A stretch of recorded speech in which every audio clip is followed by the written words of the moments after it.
ঝর্ণায় দেখো ঝর্ণার সামনেই দাঁড়িয়েছে, ওপর থেকে জল পড়ছে।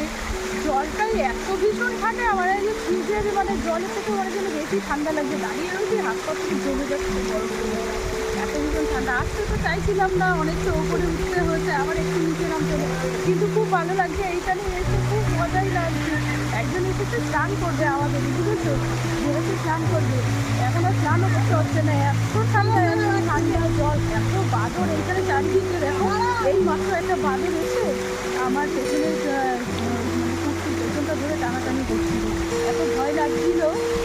বৃন্দাবনে গেছিলাম, সেইখানে প্রচুর হনুমান ছিল, জানো তো, ওইখানেও অনেক হনুমান।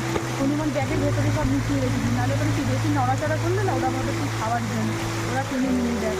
ওই দেখো কত বাচ্চা হনুমান চারিদিকে ঘুরে বেড়াচ্ছে। এই জন্য বেশি কিছু বের করা যাবে না, মোবাইলটা কোনো রকম একটুখানি ভিডিও করে এখনই ব্যাগের ভেতরে আস্তে আস্তে কিছু কিছু ভরে রাখতে হবে, ওরা হাতে দেখলে না ট্রেনে নিয়ে যায়।